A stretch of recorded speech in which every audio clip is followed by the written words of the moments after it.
Hi everybody, I'm the Average Car Blondie, and today let's take a look at this Toyota 4Runner TRD Offroad Premium.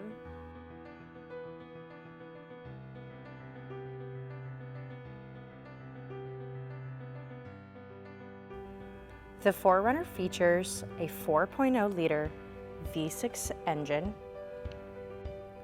with a 5-speed automatic transmission with hill start assist control, 4-wheel drive, a locking rear differential, and multi-terrain select with crawl control. Toyota Safety Sense P and Star Safety System. Blind spot monitoring with rear cross traffic, and connected services. A power sliding rear window, a front skid plate, 17-inch alloy wheels, an 8-inch touchscreen with navigation, 8 speakers, and Apple CarPlay, Android Auto. Smart key system, soft text trimmed seats, power and heated front seats, TRD stitched headrests, a TRD shift knob, and TRD 4Runner floor mats, a power moonroof, the Predator Pro step bar, front USB ports, and additional USB ports. Let me know your thoughts on this 4Runner in the comments down below. Now let's head over to a cabin noise test of the 4Runner along with some first impressions while driving it on the interstate.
Today we're going to be reviewing the 2023 Toyota 4Runner.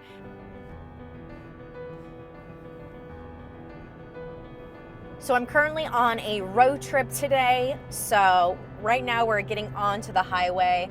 The pickup on these is decent. I mean, it is a V6 and this is very heavy vehicle, but it does fine on the highway. And the nice part, as you're gonna see, we're on I-4 today and there are a lot of semis. So we're gonna see how it does with these semis. And thankfully, I'm gonna get to turn on my favorite feature, which is the adaptive cruise control today. I'm just gonna turn on the cruise, set it to cruising speeds, and we'll rock and roll. All right, I've got the cruise control set, and I've got it set to, you have 3 different options with the distance from the car in front of you. If you're not aware of how the adaptive cruise control works, basically you set that cruise control to whatever your set speed would be, like normal cruise control, except for it watches the car in front of you. There's a radar on the Toyota symbol. It actually watches that car. If they start to slow down, speed up, the car will adapt to that, but it will only go as fast as what you have it set at.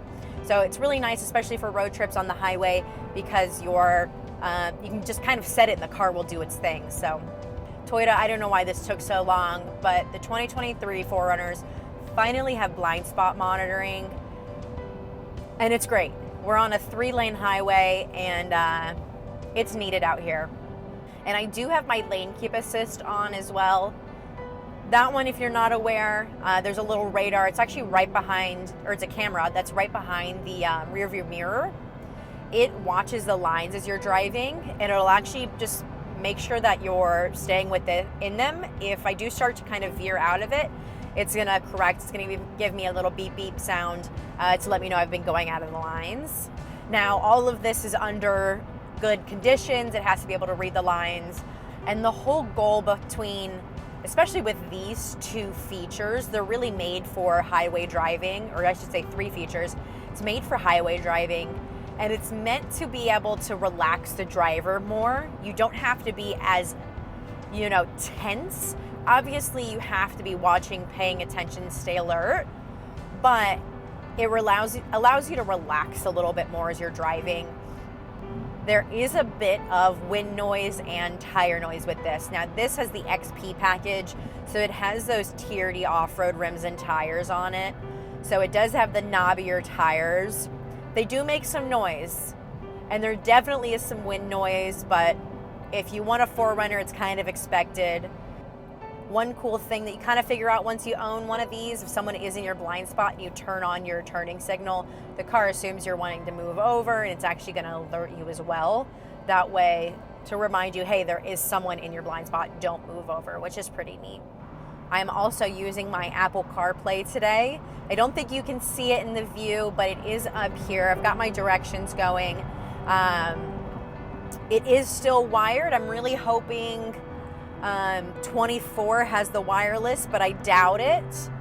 I keep hearing rumors of a redesign in 2025, so I assume if they do, at that point they'll upgrade the whole system to the wireless Apple CarPlay and Android Auto. But I actually have wireless Apple CarPlay in my vehicle, and I actually prefer the wired to it. I end up charging my phone in my car anyways all the time, so it's a little bit easier to me, I think.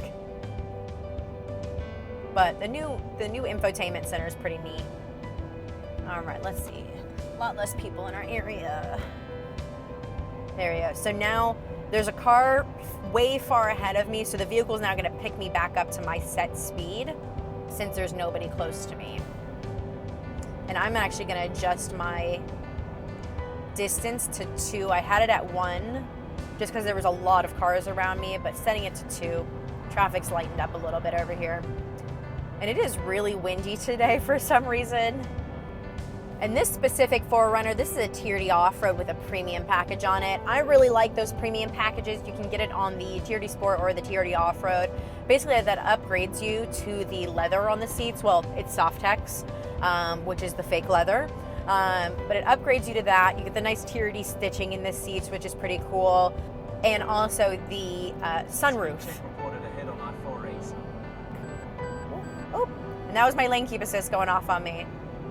But it upgrades you to the moonroof on these as well. So if it's something you're looking for, you can get the premium package on pretty much every trim level, unless it comes standard with leather.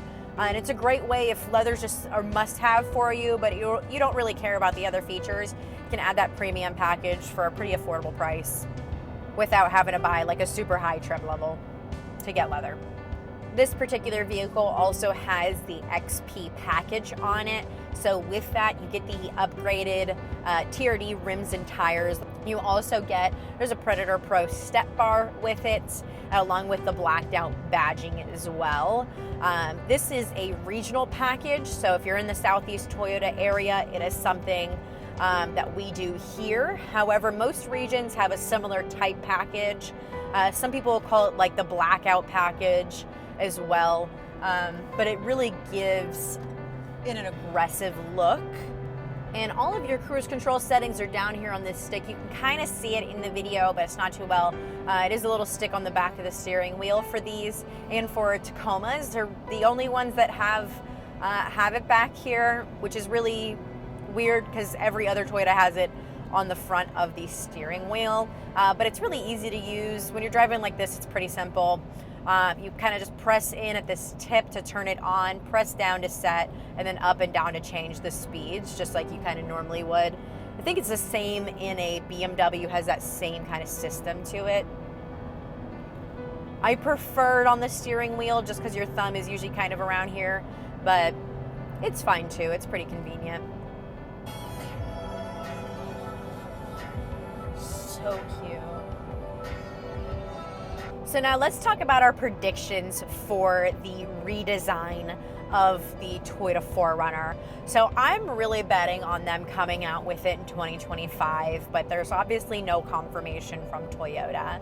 I'm guessing it's going to look like a mini Sequoia, which puts it right in line with the Tundra and the Tacoma redesign as well, which I really love the way the Sequoias look, so I would be very happy with that. I do hope it comes with a couple of added features though. Obviously that wireless Apple CarPlay and Android Auto, but all of the new redesigned vehicles are getting that anyways, along with a power tailgate.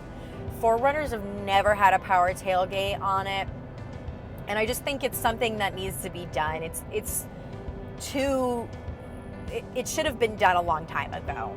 But basically, if you're not familiar with that, click a button, it opens and closes by itself. Even the like foot activated, where you can kind of just kick and it'll open it up, they need to add that. I don't know why they haven't, but I also understand, yeah, they keep the 4Runner very simple into its roots. It's very reliable. It's extremely reliable, and they don't really mess with anything. Is one of the highest residualizing vehicles on the market. I get it. It's already, it's already perfect, and don't fix what isn't broken, but it really is time. We've been in this body for I think 15 years now with the 4Runner, so it's about time. Finally, it got the blind spot monitoring, but that power lift gate needs to be added. But let me know what you guys think are some features that they might add, or maybe the 4Runner's missing that it should have. Another good one would be the heads-up display. No 4Runner has the heads-up display. If you're not familiar with that, basically there's like a little projection in the front, and when you look into your windshield, it actually projects like things like the speed, your navigation, different information, same information that usually be on your MID up here, but a projection in the window. That way it's already kind of in your line of sight, making it a little bit safer because you don't have to look anywhere else but exactly in front of you. So I think that would be a really cool feature. We'll see if maybe they add something like they did in the Tundra with the towing.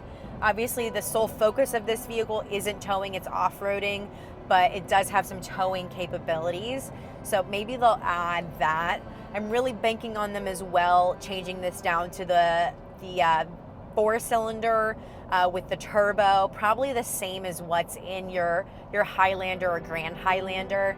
I have a feeling that's kind of an easy, safe bet for Toyota that they'll do, but I'm really hoping, just like the Grand Highlander, they'll add that 4-cylinder turbo hybrid option as well. Probably release it on like the Pro at first, and for the first year, and then, you know, probably release it down to the TRDs and the limiteds after that, which would be in line with what they've been doing. But that would be really neat. So looking forward to those safety features along with those engines that they come out with. I have a feeling they've kind of been preparing for this 4Runner design, and they want it to be absolutely perfect and 100% reliable before they release it to the market, just because they've set such a high standard for the 4Runner, and they don't want that residual value to drop, and they want it to stay, you know, the best and most reliable vehicle that it possibly can be. So I'm thinking that they've kind of worked out the kinks for the last few years on the other engines, just to kind of save it up for the 4Runner, for it to be absolutely perfect, which, you know, would make sense as something Toyota would do. Oh, that cop just got somebody. One option that I just remembered that I think would be really cool, so down here by the shift knob, there's actually a little cubby, and I'll try to insert a picture so you guys can see what I'm talking about. And your phone kind of fits perfectly up and down in it. One thing I think Toyota should do with that, just like in the new Prius with the wireless charger, your phone actually sits sideways into the little cubby and it wirelessly charges. Now, my phone is a 13 mini, so it's smaller than the average iPhone, and it doesn't fit horizontally. Everything will fit vertically, but I think if maybe they made that area just a little bit longer and added in that same little wireless charging port, it would fit perfectly, and you could add wireless charging into these vehicles. So that would be really neat as something for them to add. And Toyota, if you see this idea and you think of it, just call it the Tiffany wireless charger. I think that'll be okay. That'll suffice. We'll both be happy with that. But that would be a really cool idea as something to add into that next gen for the 4Runners. Thank you for checking out the 4Runner TRD Offroad Premium with me today. If you'd like to see more exclusive content, head over to our TikTok and our Instagram at Courtesy Toyota Brandon, and don't forget to like and subscribe the channel for more 4Runner reviews.